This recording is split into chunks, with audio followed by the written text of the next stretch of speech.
This is the Convergent Science Network podcast. Leading researchers in the domain of neuroscience, brain theory, and technology are interviewed by Paul Verschure and Tony Prescott. So this is Paul Verschure at the Barcelona Cognition Brain Technology Summer School, speaking with Yoseph Bar-Cohen, active in the field of biomimetics for a long time. And in your presentation this morning, you started out with sketching a bit the philosophy of biomimetics, right? Why would you do biomimetics? Also, as an engineer, solving practical problems, where does biomimetics come in? How does it help? Biomimetic is it's hard to define it as a field because what is it? It's everything. Everything we do have some roots in biomimetics. The clothes we wear, if you think about the spider and the way it net things, imagine that but primitives have seen this net and saw the idea of making fibers and netting them in the way so eventually it led to the clothing. So as an idea to copy nature, definitely we can look for what else we can learn. At least in my lab, we're looking at a drill that can go drill deep. We call it gopher, so that it does basically what the gopher does. And also another aspect is we're doing what we call health monitoring, terms that is drawn from our health monitoring. And basically we're looking at tubing and making sure that they are healthy. Mm-hmm. So those are specific areas that right now I'm focusing on that are drawn from the field of biomimetics. Mm-hmm. Right. But now what makes an approach biomimetic in your approach? The approach that is biomimetics is the concept of, at least a specific one of the gopher, is basically the ability to remove, not as a drill that just keep going and remove materials as it drills continuously. This one, what we call a wire line. It goes in, grab material, gets out, throw this material, and keep going through the ground. Mm-hmm. That's a biomimetic concept. Right. Yeah. But so for if someone didn't know that's what it is, of course, we would not have named it gopher. Right. Yeah. But now, for what are you building this robot? What's Gopher going to do in the end?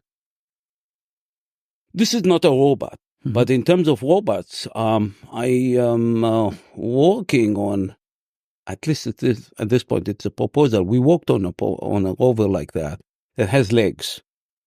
Just legged robot is biomimetic robot. Mm-hmm. And we are using a drill that does not require high action load so that it can anchor itself as it climbs steep walls or steep mountains, if you want, and mm-hmm. cliffs. Mm-hmm. So that is a direction that we're also mm-hmm. taking. So, and hopefully we'll land on different planets with it. Right, and explore them. Mm-hmm. So climbing cliffs, to what extent? So if you showed us that there, you also look at mountain goats as a source of inspiration. But how does the mountain goat help you to build a climbing robot? Number one, it is possible to climb with a rover that has legs. If, same thing about flying. People looked at insects and birds, and they know it's possible to fly. We just need to do the homework. Mm-hmm. If we look at the mountain goat, maybe I'm not sure. We haven't made it to climb walls yet. We just did preliminary experiments of making the foundations to allow us to do that. But we may have to do just like the other people who are doing a lobster and looking at the lobster, how it solves its problems. We may have to go to the zoo and check with the goat to see what does it do when there is specific conditions and how it analyzes the situation and climbs. Mm-hmm. Right. And of course, it doesn't anchor. We are going to anchor. There's mm-hmm. some advantage. So I'm wondering how they do that. Mm-hmm. So, but then that means in some sense you're also saying, look, the current state of the art, if we just talk about our more standard engineering approach towards robotics, if I look at how you pursue solving problems like now climbing cliffs, that also implies you're saying, well, in some sense, we're missing something in our standard approaches to solving these kinds of real world problems with robots. So what to you is then this missing ingredient right now? We will have the difficulty of navigating and what we call negotiating the terrain. Mm-hmm. A goat does it much faster than we probably will do. Mm-hmm. The degrees of freedom that we probably will have equivalent to the goat. But all this eye-hand coordination that the goat or leg coordination right. what that goat does, for us, it's going to be not going to be so easy. Mm-hmm. And hopefully we'll take it as a reference for what is possible. Right. But that's something else. Of speed and performance. Another animal that you highlighted was the octopus. Yeah. So why do you find the octopus so interesting? It's quite fascinating. Here I can mention ideas that sound like science fiction. There's the Terminator 2, the movie. And, well, the octopus can go through tubes and hide itself, camouflage itself. If you can think of a robot that can go under doors, hide like a carpet, and just look for bad guys, police job or a military job. Sound like science fiction, but that's what the octopus does, part of its living. Mm-hmm. So this is something that is fascinating, possible. We don't have the tools to do that. There are some works that have been done on the camouflage, but having an ability to squeeze a body of a robot that can go through a narrow tube, we don't have that. No. If anything, it could be an EAP. If we have electroactive polymers that can help in the shaping, this could become possible, but we're not there yet. Right. We're far from that point. Yeah, so also the octopus was a little bit the stepping stone into really thinking more systematically about materials, right? Like what is what are the possibilities today of building these highly compliant and robust materials that we see used in nature? So what's the state of the art and where did we come from? Well, put it this way, we do have some materials that could help us. We cannot copy nature exactly. There's no way. Even airplane, it's not exactly flying by flapping wings. It flies with jet engines as the best, and that's why we beat nature in every way possible. We may not going to do the same thing or same tricks that the octopus does, but we have materials that allow us to have controlled rigidity, for example. An example is electrorheological liquids. Mm-hmm. They allow you to have controlled rigidity. You can make a structure that is rigid because this liquid is becoming rigidized in different areas if you need. And if you need to make it just fluid, you make it fluid. Mm-hmm. So this combination of controlled rigidity may allow us to do things like that. But to what extent is it biomimetic? The fact that it is inspired by the octopus to crawl through tubes or through narrow spaces. That is not referring to the ability to create camouflage. Right. The camouflage capability, there are people who are working on a display that is plastic, that are basically totally polymer and making display. So with that, if you have a surface that is basically a display, you can make it to do everything. And the cameras are tiny nowadays. You can make it copy the neighborhood and basically camouflage itself just like the octopus. Right. So, but it means for you, the biomimetics is in copying or realizing the functional properties of the system.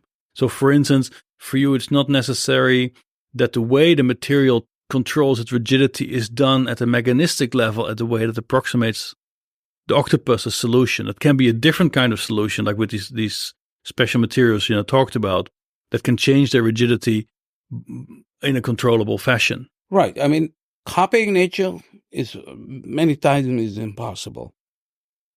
So we have to see what we can do, and copying functionality is a way. Even electroactive polymers, they are not they are called artificial muscles, but they are performance and functionality similar, not mechanism similar. We don't have this capability of a structure to be consistent of those tiny cells that rejuvenate themselves. So when a structure just fail. I mean, if you have crack, there is self-repair people have been working on. It's not exactly, but it's inspired by nature. The idea is that you can create repair mechanisms that the structure will repair itself. Right. You know, just like we are. When we are injured, our body take care of the fixing. Right. So now, when you describe these kinds of biomimetic materials, you made a distinction between, let's say, two course categories of approaches. One more anchored in physics and the other one more anchored in chemistry. And I thought it was a really nice separation, or also a classification of a whole bunch of different methods. So what's the problem you try to solve with that kind of categorization? Well, the idea was to try to help engineers, scientists who are not chemists, who want to step into the field of electroactive polymers and do some work there. It makes it easier if they know, okay, if it's ionic, this is the kind of properties I should expect. If it's electronic, or we call it field activated, this is other properties I can expect. Then you don't have to worry about knowing that, you know, polymer so-and-so is whatever it is. You don't have to remember. There's a lot of polymers and derivatives of them. You know, so if you're a chemist, it's your, you know what you're doing. This is your field, and you feel comfortable. But our problem is, this is a relatively small field, and if we want to draw into it more people to work in it, we don't want to make their entry hard one. We want to make it as easy as possible, and they can be comfortable with whatever they can bring. This is a multidisciplinary field. So if they can bring physics, they can bring electronics, what I want them to do is focus on that capability and just quickly be able to work with the field, with what is available. I didn't mention at the presentation that I have a website where if you want to know how to make it, there is a recipe that I managed to get from the people who invented those materials, who came up with these materials, who were generous enough to give us a recipe. So if you want to make it, there is this recipe. If you don't want to make it, I also have another website where you can find where to get it. It's still, most of those places are custom made. Actually, all of them are. We don't have commercial products yet.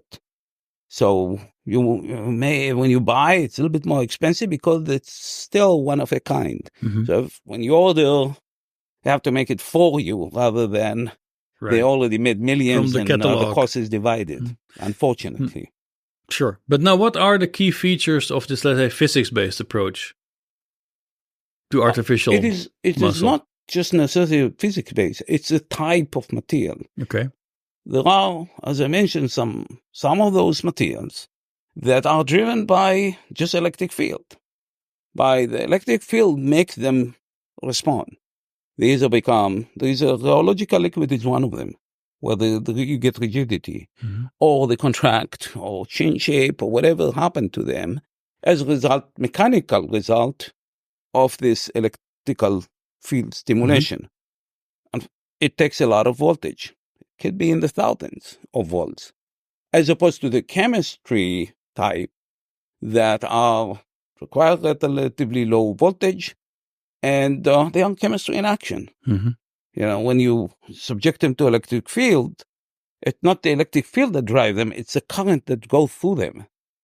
And therefore, you know, it doesn't matter how thick. If you need the same 2 volts will do the same effect if it is a big tank or a small tank, as opposed to what we call the physics-based, the electrically stimulated. But now for if let's say I want to actuate my robot arm with an artificial muscle system, why would I choose one approach over the other? electronic type or field activated type, the advantage they have, first of all, you walk it dry air. Mm-hmm. You don't have to worry about suddenly the material dries on you and dies, if we use a quote unquote. It is able to sustain position. So you don't need to have power if it doesn't move. Just having it maintain the position, you need to supplement the drift, creeping charges that go through. But otherwise, it is basically freebie. So you can put it in that position. For robotics, it's important. Only when you move, that when you need power. As opposed to everything else, I mean, when you talk about the other group, everything is the opposite. They dry when you put them in, different polymers. The conductive type, or what is called conducting polymers, can sustain position, but you have to do and some of them can be done at dry condition, but it is not the whole group. Most of them are suffering from those weaknesses. Right. So now, if I have these active polymers, I can build my muscle. And what kind of force can we generate today? What's the state of the art there?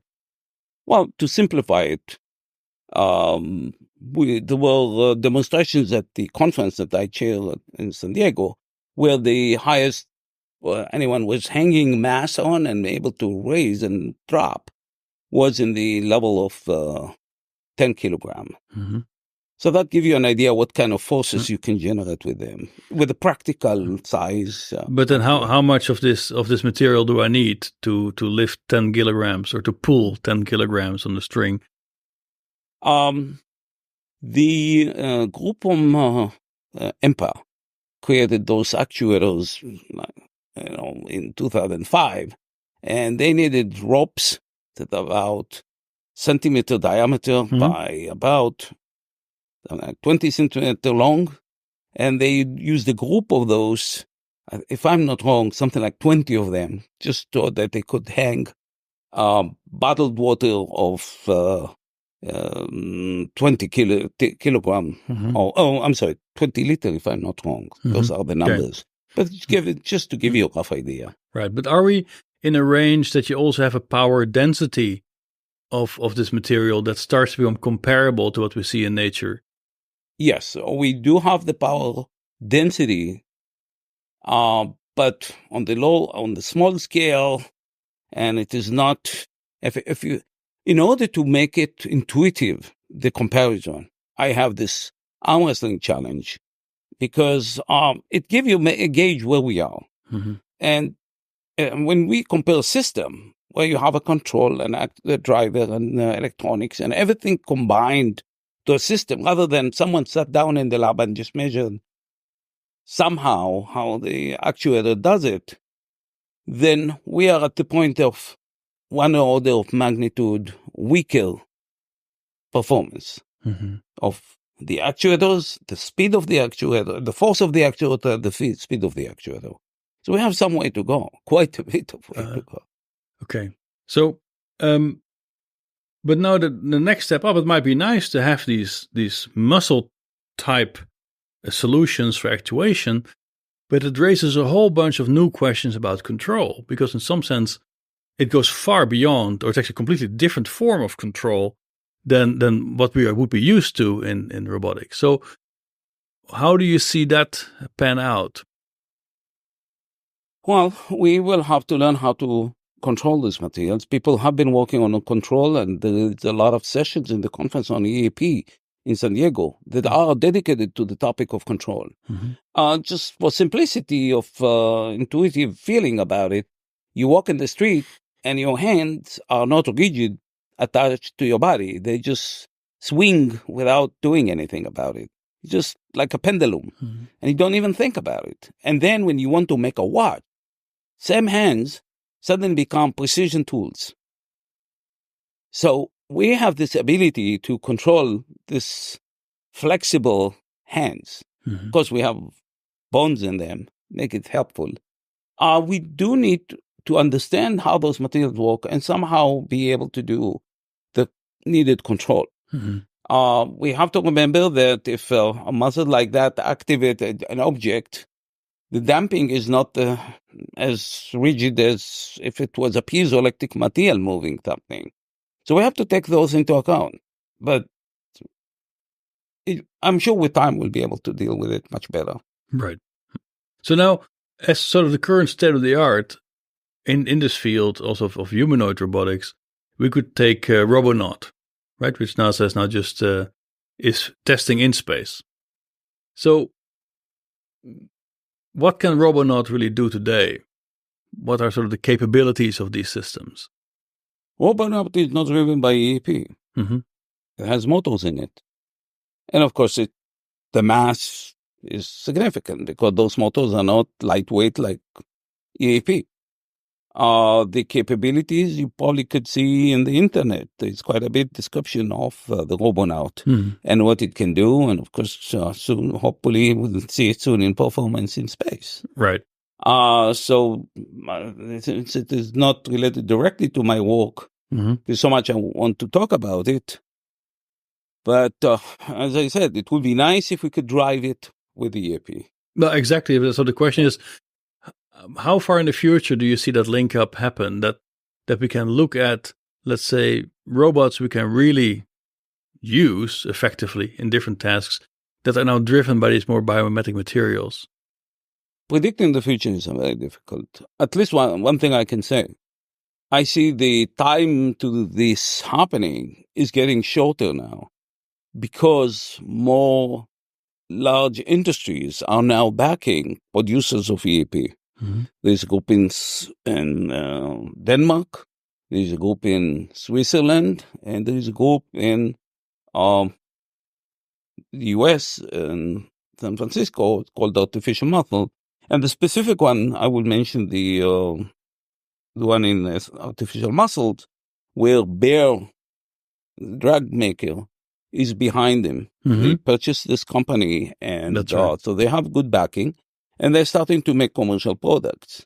Once we see commercial products coming, that is a major step because we will start seeing funding resulting from the profit of selling EAP, making companies more receptive to invest in this area because they see return on investment. Hopefully, they will see return on investment. Because if it's not, of course, they will be reluctant to put money into something that will take another 20 years. Sure. And of course, with time, things will happen. Even laser, when it was invented, the laser were huge. Applications were very limited. And look at that. Now they are pointers and readers of CD and DVD. You just name it. Where it went. And how inexpensive they became, as opposed to where they used to be years back. Right. So hopefully we'll see similar success to this field. Right. So you're saying, so you're coming out with a book very soon about robots, right? The about robot revolution. Biomimetics. It includes chapters about robotics, include about marine, include about EEP, the latest applications, including braille displays, active braille, or we call them refreshable braille displays. Well, what has been done with the electroactive polymers towards making them. But previously, fairly recently, actually, so you're a fast writer, you also had a book that was called The Coming Robot Revolution, right? Right. And The Coming Robot Revolution. Right. So what's the shape of that revolution you have in mind? The biomimetics is about the whole field in general, not necessarily. It's more about innovation and invention that resulted from biomimetics. Yep. The book about robotics was specifically about human-like robots. And to tell the audience the inside story, just the publisher didn't want to have a name human-like robots. They wanted it to be a revolution. They have buzzwords like that. They even wanted to have a picture of a robot with a knife or gun or something. And I said, no way. I I was willing to go with this picture the way, if you look at the internet, you'll see the picture. That was okay with me. Basically what the message there is, we are now slowly learning to live with robots as our way of life. We just making them human-like is just shaping the capability. We already have ability to see with the machines, and actually they use them to recognize people. We're using them to recognize speech, and they are now, you call the bank, and you can make transactions just by talking to your phone, through your phone. We are at the level that this robot can recognize up to 1,000 words, or even more. Some claim even more. That's not bad. There are stores, at least in the U.S., that grocery store and hardware store, where you just shop yourself. I mean, you take your products, scan them, and the machine tell you what to do. It asks you to give your credit card, and everything is done electronically with a machine. You don't talk to anyone. And people mostly prefer that because I can do it faster than I have someone at the cashier scanning my product and then ask me for a credit card and then get my signature. Everything is done electronically. So we're slowly liking that kind of approach. Soon, when maybe you go to a restaurant and the person who comes to take your order will be just a robot. And then you will feel more comfortable because they will be all the time around you when you need them, rather than vanish and after who knows when they show up to ask you what do you want if you need anything. There's some advantages. So two things are happening. Evolution of improvements. We're getting used to them, recognize their need. However, we are not where we wanted to be. If you look at science fiction books, by now they were expecting to have robots everywhere. We're not there. And to some extent, I think we need to do it slowly because this revolution of robots, and that's basically the revolution I'm talking about. And there is a chapter totally about this issue of ethics and think to worry about these robots. Because while they can be very helpful, and there are already quite a bit of development, they can be dangerous. If someone clones you, and you can be watching TV, watching the news, suddenly breaking news, and you see yourself robbing a bank. And you're sitting at home. Someone copied you, and this robot will leave on purpose your fingerprint. It will have your DNA scattered everywhere because they copied you and cloned you very quickly. And what would you do? And they can even make it worse. Mass produce you 100 times, and you can rob all the banks of the city. What would you do about that? Talking about stealing your identity with credit cards, this is just a minor problem compared to have robots that have you completely. No one will believe you when you show up at the police to know that you are you and not a robot. I mean, things that you see on video movies are starting slowly to become reality. And of course, you always have concern. We naturally afraid of something looking like human. My daughter, when she was young, we bought her a doll that walking and singing. And we thought she would be happy and hug her maybe. She was scared out of her mind. And not only her, our grandson. My wife went with him when he was 3-year-old, to Disney. He was scared out of the mind when he saw those robots. And he wanted to get out before who knows what happened. So there is something natural, fundamental to us about this fear. And, it's, how do you explain that? But, it's basically just looking like us, and that's become bad. Because they don't have problem when you give them a doll without motion, or dog toys, or all those toys like cars, but they're afraid when it looks like human. Right. But now there are two things about this. On the one hand, this is not necessarily going to happen tomorrow, right? Because to go from ubiquitous computing, the examples you mentioned, to really integrated, actuated systems that are also psychologically and morphologically plausible, we still have a few steps, right, to go there. But I agree with you. We can imagine that this can be realized. So now you're sketching this problem. Like here I have 10 million clones of you, but they're all robots. Okay. So that's the problem. How are you going to solve that problem? It's a problem. I want the solution. The solution is the fact that all this thing is happening slowly will make sure we will come at the reasonable solution that will improve as the technology develops. Well, but because it is a problem, no matter. But that's a belief, right? Because it might as well be the frog in the boiling water problem, right? That sort of as long as things change slowly, you think there's no problem until it's too late. Well, I mean, look at it this way: the spamming that we get from email, we had a problem, big problem. We dealt with it. We have viruses. We dealt with it. It's the kind of thing that we somehow recognize it's a problem. This is the same, could be the same issue. Mm-hmm. Here, someone make you sell your robot, not necessarily copied you, but while it is in your home, someone take over the control and basically send all these pictures from the home. I'm sure a robot like that in a house of an actor in California, famous actor, I'm sure lots of people would like to see on YouTube images right from the house when the actor was feeling comfortable. Things like that. How do you protect it against it? This could be an issue. You're talking about all this, they call them that they chase actors to take photos. Here, this robot sits in their own home, and sending pictures. Right, but then one solution could be that we have to just generate a new set of laws. For instance, that we will not build robots, or it would be outlawed to build robots that are exact replicas of systems that we would recognize as animals or as humans. It could be a possibility. It could be the one solution.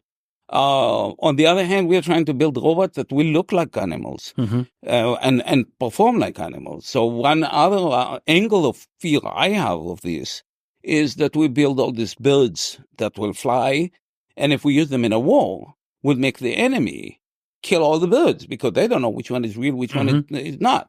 So they will kill anything that flies like a bird or quack like a bird. Right. And that's a danger. That is a side effect of developing technology like that.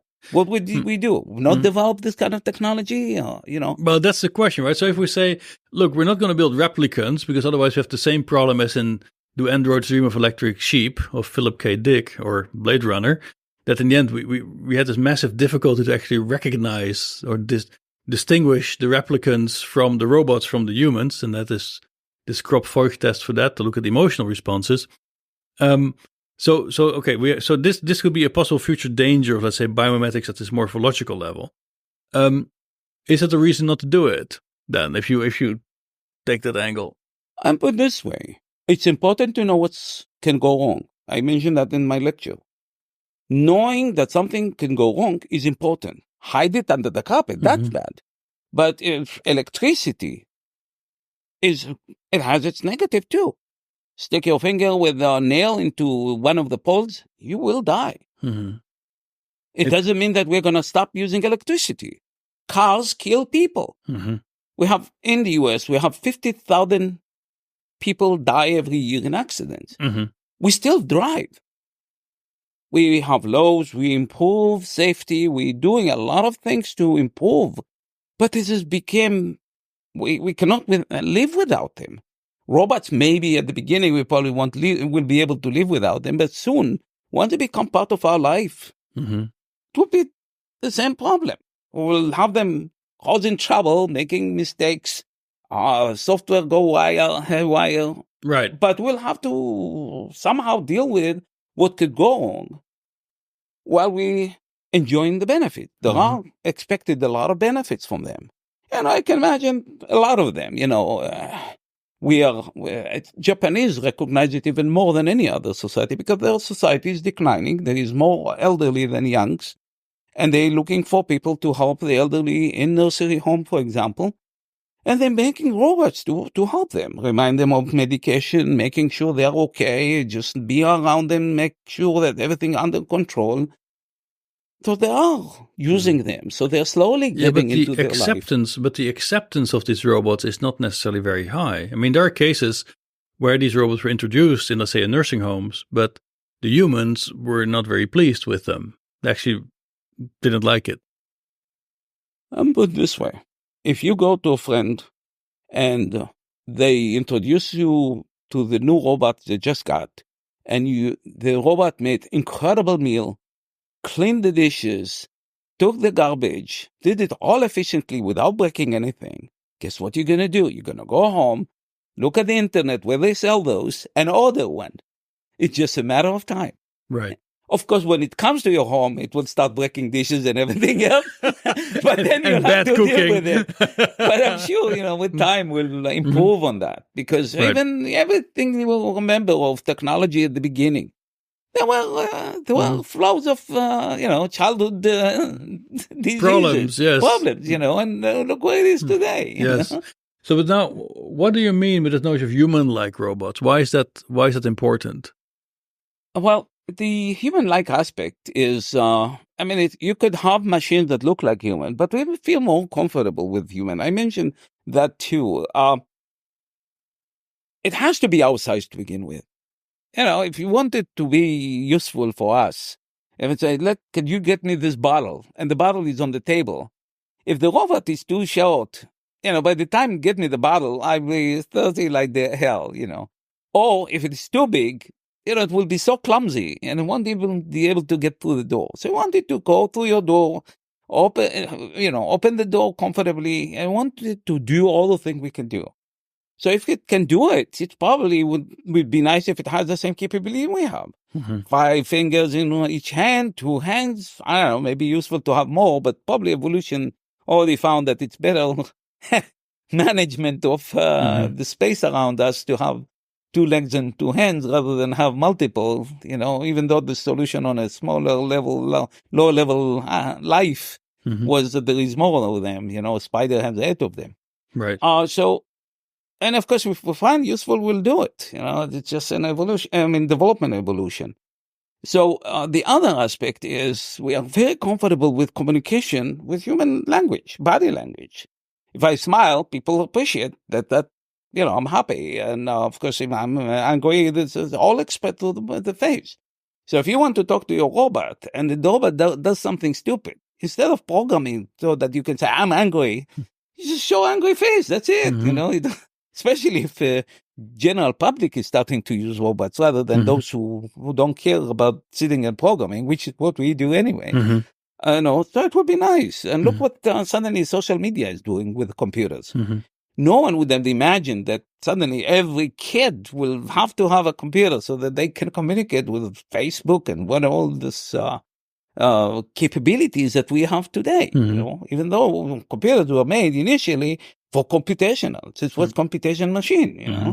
Yeah, but you're saying, look, we evolved to exist in a certain niche. We have also shaped our world to have certain affordances, so we can deal with cups and tables and chairs. We have structured all these things to fit also our own morphology and our own behavior, so our affordances match the world we have created.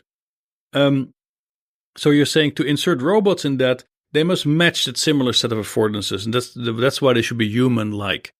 But this could possibly also create exactly a conflict with your earlier problem that I can clone you. Because you're saying, look, because of these functional requirements, I have to build something that is very human-like. It even has to look human, because otherwise it cannot communicate. But then automatically, as an artifact, you create now all these problems you sketched earlier, which is like, well, now I can clone Yoseph Bar-Cohen and I can have him rob a bank. Right? So there are solutions to that. You can have the forehead with a license plate. Okay. As an example, there are possibilities of solution. But okay, you could run around without license plate. So of course, the license plate, I think, is not effective. There could be a code or something. It could be a device, just like faked money. There are scanners that you can use that can scan which one is real, which one is fake. You can have. Definitely, we can identify a machine versus human with detectors. Yeah, but in some sense, you make an assumption, right? Because maybe we want these machines that help us, that assist us in everyday life, to be recognizable as machines and not necessarily do everything. Maybe we want to have a recognizable, more like a tool. This is my assistive tool. It is a human-compatible robot as opposed to a human-like robot. Would you buy that? It's probably this is what will happen at the beginning. But I'm sure with time we'll desire more and we'll ask for more. And of course, my vision is, I don't know if it will be 100 years from now, 200 years from now, robots will do way better than humans. What? Will be the robots of the future will do way better than humans. My concern is... But in what? In what will they do way better? In everything. Everything. Force, intelligence, computation, recognizing, they can recognize faces right away with the resume and everything go to the internet, search, thing we cannot do. I mean, you will have to pull your iPhone or something or your smartphone to find all this information. This guy has it in its brain, right, as part of the machine. And, maybe he can communicate it to you down the road, because we don't know how the communication will be done, not necessarily verbal, because if you have this companion robot with you and you would just want it to help you without others knowing, maybe there will be a chip in our brain or our skull connected to this robot, and it will help us. It will tell us things we need to know, while it doesn't share this with everyone, just with us. And who knows what else could it be? The possibilities are enormous. If you think of all the smartphones and what they can do. Sure. Look at all these old movies and books. None of them predicted that. And this is something simple we have now in our pockets now. But now, are you in some sense aligning yourself with this whole singularity movement?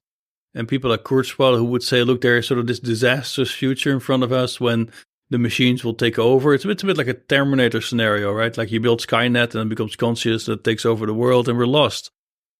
Well, I'm not seeing a singularity. I mean, we're in trouble. That's it. I don't see that, because I think we are humans still around. And we're going to bring a sense of human into whatever we develop. So at least we still have hope. So I'm looking at it more in the positive sense. There will be corrections throughout the path where things go wrong and we fix, things go wrong and fix. And basically this is what we're doing. We're finding something wrong. Look, traffic light. Why we invented traffic light? We had cars driving all over. There were not that many. They ran into people. And we decided, and it became so much that we needed to come with solutions. So we came with traffic light, brake light, front light, and all those tools that allow us to find, manage with this chaos. And initially it probably was chaos, one driving one way, the other one the other way. Now we put order into this chaos, and now we still have traffic jams, but people constantly coming with new solutions. And the same thing will be with this robot. With time, I'm sure, constantly will come up with, and probably the speed of problems that are rising will be even faster than the speed of coming with solutions to them. Right. But look what happened when we find problems like that. We just shut down the factory or whatever until we have a solution. Even like the space shuttle. When there was a problem, there was an explosion, we turn it off. No flight until we find solution. Right. It's could be some situation like that here. That, you send the movie I, Robot, I don't know if you've seen it.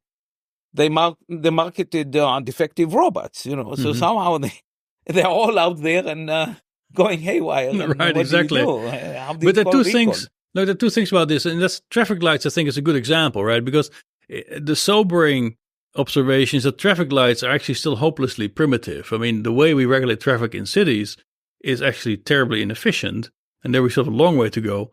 And the second thing is that if we think about these robots and this robot future, it's often in these very utilitarian terms, like they will be smarter than us, faster than us, stronger than us, but maybe they should be as lazy as we want to be. Humans have many features that are not utilitarian, right? It also has a lot to do with, let's say, quality of life, experience, enrichment of experience, and so on, in which you cannot outdo each other, because it has to do with your enjoyment of life. I mean, you might want to do sports. It's just a very personal experience. So in that sense, isn't there this whole other aspect of human experience and human activity where we have to think about how these machines can assist us? Well, as I said, this is what we call the technology evolution. We're going to improve them to the direction where we feel comfortable with them. I will give you an example of when those luggages that you carry with you to the airplane came out. Initially, they were vertical, so that it will be narrow to go between the chairs of the airplane. But they kept falling because they were poorly balanced. And I didn't buy one because I saw it as a problem. And look where it is today. They're all flat. They sit more stable on the ground, and look how they're evolving. And there's no comparison between those and what we used to have, I don't know, 10, 20 years back. We evolve. If you compare evolution of animals to evolution of our technology or commercial product, there is some similarity in many senses. Whatever we don't like, it become extinct. No one buys it anymore. And then they come with the latest version that we like, and that's what we buy. Right.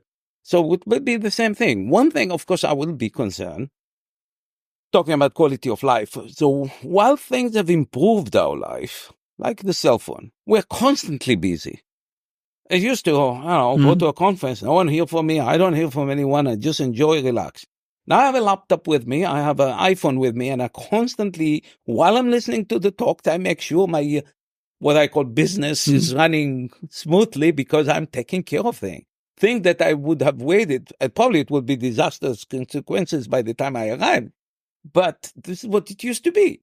So now everyone have this capability. So everyone wants to be in real time with what's going on. So I know, and you heard the bing from my phone. This is the constant being, and all the time I have to check what happened, and I have to tell them what to do and take care of whatever is happening. So while I have control, it's my life constantly being 24 hours a day, 7 days a week. I am working. So bring the efficiency of having a robot on top of it. By the end of the day, you're exhausted. Exactly. You use yourself up too. Exactly. Now, this is interesting, right? Well, we think we introduce technology to make life easier. We just complexify it tremendously. Tremendously. You have no time to breathe. Because you're very efficient. Yes. How much efficient can you be? Oh my gosh, you cannot turn your head because something's going to happen and you have to watch it. But then, to what extent do you see biomimetics playing a leading role in giving rise to this robot revolution that you envision? It gives us more tools to make our life more efficient. I mean, efficiency could be good and bad because relaxing is not about efficiency. When you drink beer and having a good time watching the ocean, there's no efficiency. You're not looking for efficiency. And that's, at least if you have that time, or if you had time to do that, you won't have that probably because you're so busy. You have a robot to take care of everything now. So on one hand, you think that with all the technology we created, we now are supposed to have more free time. I don't have free time. I used to go fishing. I don't go fishing anymore because I don't have free time. Because I am so efficient now. But on the other hand, I publish so many books. I publish so many things. I made so many reports. I have, so many patents because I am efficient. But I probably would be more efficient, but won't have time for anything. So that also many other people have an exponential increase of emails in their mailboxes because you're so efficient. Exactly. And so in response, they're more efficient. So and it's a problem. And you are left out if you are not in that category of those who can do it. So I took a class how to read fast, and I type quick, and I constantly writing emails, responding to things, and someone else is reading that so they can respond. And this is crazy. It is. In 2011, I don't know. I don't want to think what will happen in 5 years from now. How miserable it will be in terms of having to respond to emails so quick. Yes. It's our efficiency arms race. I got it. Is. It is, and so, but everyone is losing. This is interesting, right? So technology has not helped us to improve the quality of life so far. But then my question is, it just had to make us efficient, but not super efficient. And we don't have time extra. But not necessarily happy. You're not fishing. You're not fishing anymore, right? So, but then the other thing is, what I want to know from the perspective of research, right? So this is the robot revolution. They'll make us very efficient. So we'll be typing even more emails in the future, right? And fixing the robot in the same time. But to what extent is biomimetics going to lead the development? Is that your view on it, or is it one of many approaches that will contribute? Biomimetics. This is what is important about it. We do not want to reinvent the wheel. Nature has done a good job over billions of years with enormous pool of inventions. We just tapped some of them that we were able to copy or learn from. Mm-hmm. Some of them we don't even know. There's so much. I told the new zoo in San Diego, apparently they have a program now on biomimetics. And I told them, your role, just doing that, taking animal, and start cataloging what this animal as an engineering device, forget that this is a living creature, biological with cells and stuff. Look at it as a machine. Mm-hmm. It has specs that it is between this size and this size. When it is adult, it can live this long. But beside that, what does it do? Look at it as an engineering. And we, the engineers, will try to see what we can learn from that. And there is a lot of things, and not just the simple engineering aspect. You know, the hair, how does it grow? What makes it look that? What does this hair, the way it grows, does? Because the way, the angle and whatever, white is here and not there, all those things can give us clues to our new ideas. Because it's already been invented. And if it was no good, it would have been extinct. Sure. The fact that it survived this millions of years, this is incredible. And you look at things like that, what brings us back to the octopus. Look what it can do. We cannot do that. If I give you rope and whatever, try to do on scale of human what spider does on scale of spider. This is incredible. Flat surface with all these strings. How does it tie? I always am fascinated. I never seen them, how they start. I always see them after they already made the progress. But somehow they link from one end to another. No knots. It's all one flat surface. And it's amazing. They're fairly repeating themselves. And it's just a spider, tiny spider, and it's able in its mind to put all these coordinates and whatever, surface, which is fascinating. Yes. We cannot do that. Yeah, Not yet. not yet, right? I mean, So now to go to the finish. So you're in this domain of biomimetics for a long time. You've written several books about it. You have a very strong opinion what biomimetics means. So if we would have to identify the one law of Joseph Bar-Cohen with respect to how we're gonna move into that future, what's this one law that you would like to put out today? it's hard to answer that because it's so multidisciplinary field. What is biomimetics? As I said, it's everything.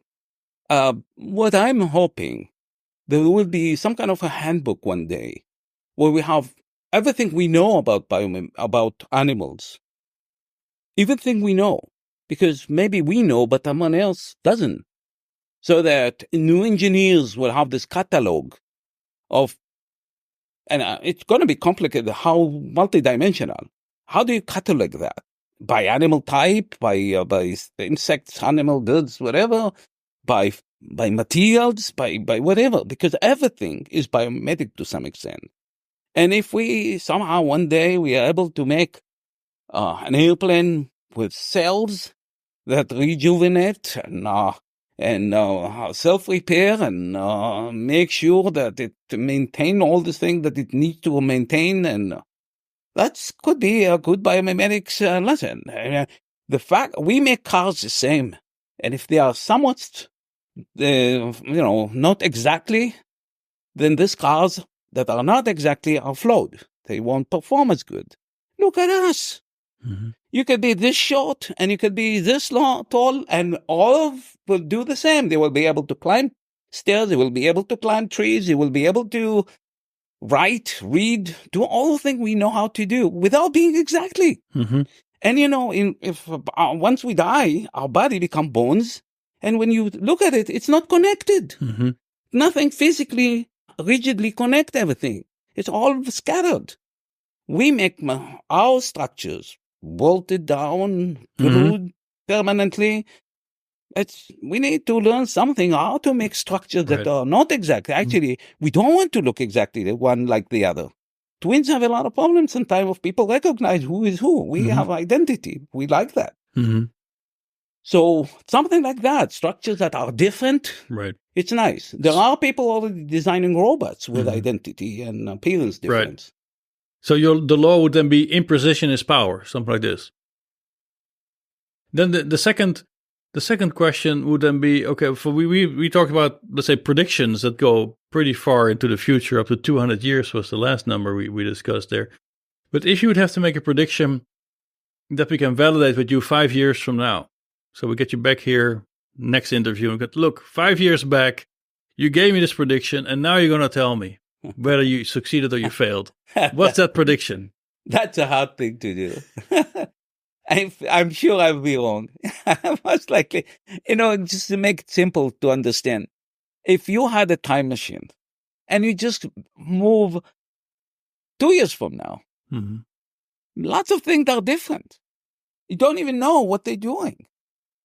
2 years. I mean, even look at all the cell phones now. They change every half a year or to a year. I don't want to go back a year or two because I don't have the good tools that I have already. Sure. Why would I go back? Look, we know Which is the same problem of prediction. Of course. If I knew. No, we agree. Predicting is hard. That's why I want you to do it. So what's the prediction? One prediction only. It's my hope. I would say hope instead of prediction. My hope is that to see improvement at the electroactive polymers that will bring practical commercial materials or applications rather than just toys. Right now, it's mostly toys. Okay. We have fish that are sitting in an aquarium that the Japanese is selling. And we have this, iPhone attachment that is haptic interface. Yep. Hopefully, it will be maybe a braille display or a flexible pipe or something practical that makes different to people. Okay. So 5 years time, electroactive polymers as really a solid and mature product. That's what I'm hoping society. To see.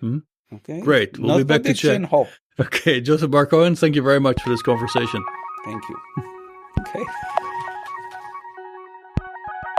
The CSN podcast was produced by the Convergent Science Network of Biomimetics and Biohybrid Systems, a project funded by the European 7th Research Framework Programme.